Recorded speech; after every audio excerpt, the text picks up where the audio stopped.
मैं तुम लोग से आखिरी बार मिलने आया हूँ।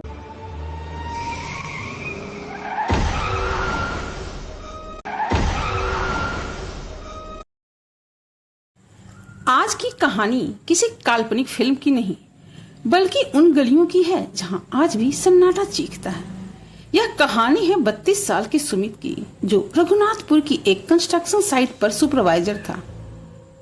क्या होता है जब मौत अपना वक्त खुद तय करती है? चलिए सुनते हैं आज का वो खौफनाक किस्सा जिसने उस समय के सारे रिश्तेदारों को डर और दहशत में ला दिया था। ये कहानी है 24 सितंबर 2023 की। रघुनाथपुर की यह घटना है। सुमित एक मेहनती इंसान था। अपने बड़े भाई विपुल के अंडर में वो रघुनाथपुर की साइट संभालता था, क्योंकि विपुल का कंस्ट्रक्शन साइट पर काम चलता था।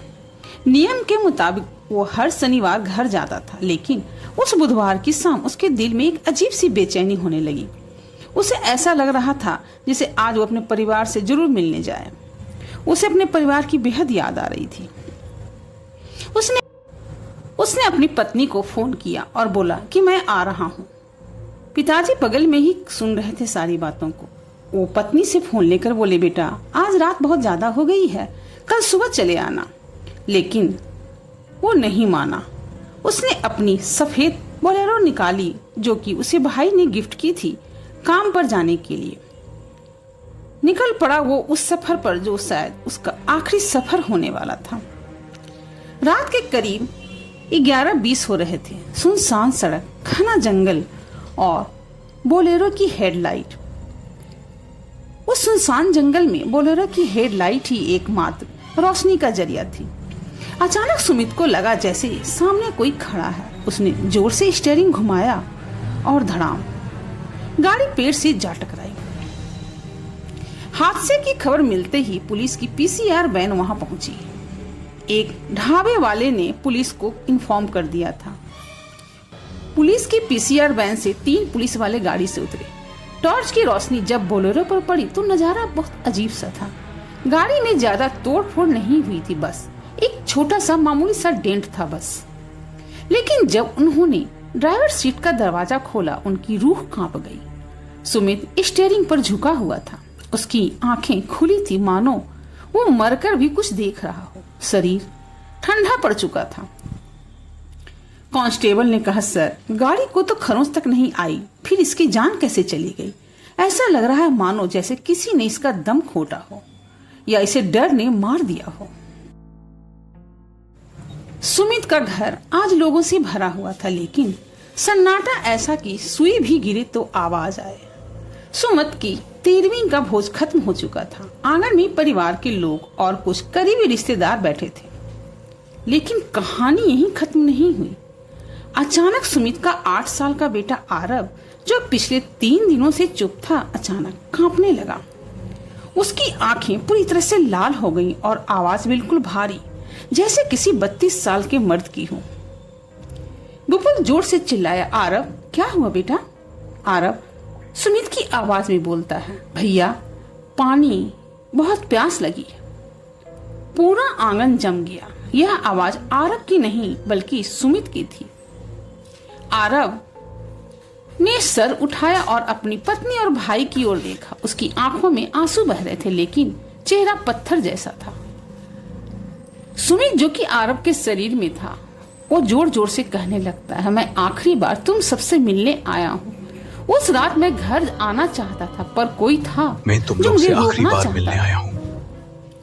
इस बातों को सुनकर डर के मारे सब लोग पीछे हटने लगे, पर सुमित की रूह बोलती रही, भैया जब मैं बोलेरो से आ रहा था तो रघुनाथपुर के उस मोड़ पर लाइट की रोशनी में मुझे एक काला साया दिखा।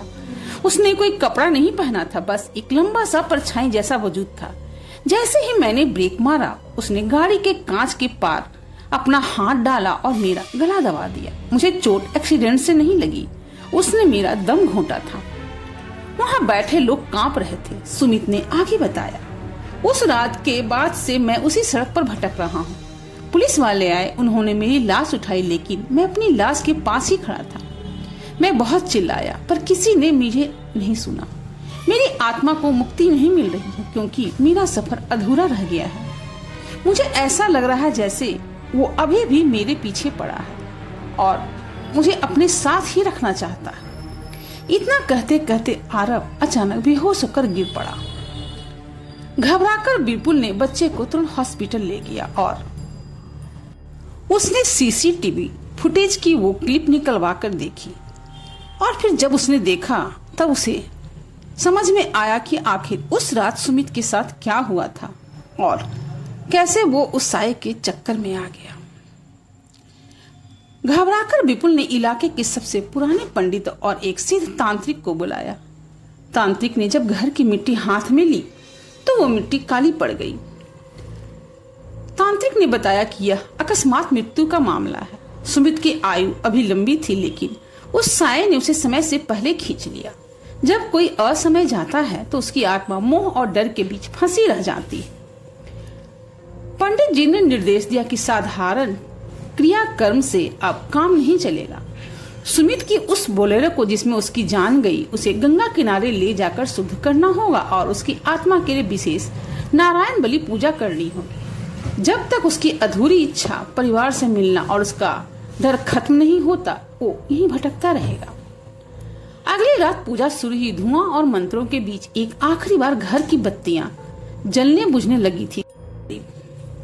खिड़की के बाहर वही सफेद बोलेरो खड़ी थी। अचानक गाड़ी की हेडलाइट्स चमकी और हॉर्न बजा जैसे सुमित आखिरी बार बाय कह रहा हो। उसके बाद घर में एक शांति छा गई। आरव सोकर उठा और उसे कुछ याद नहीं था लेकिन विपुल को आज भी जब वो बोलेरो दिखती है तो उसे सुमित की वो आखिरी बात याद आती है, मैं आखिरी बार मिलने आया हूँ।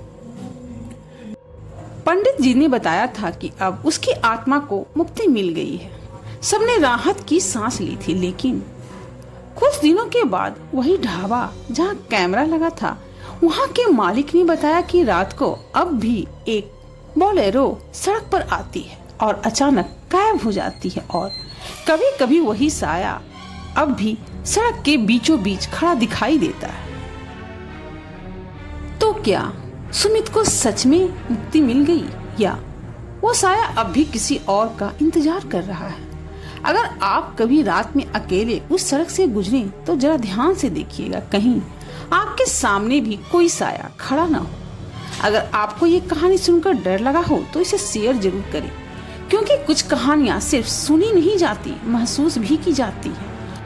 ऐसे ही सच्ची घटनाओं को सुनने के लिए मेरे चैनल को सब्सक्राइब जरूर करें और बेल आइकन दबाना ना भूलें। Thanks for watching.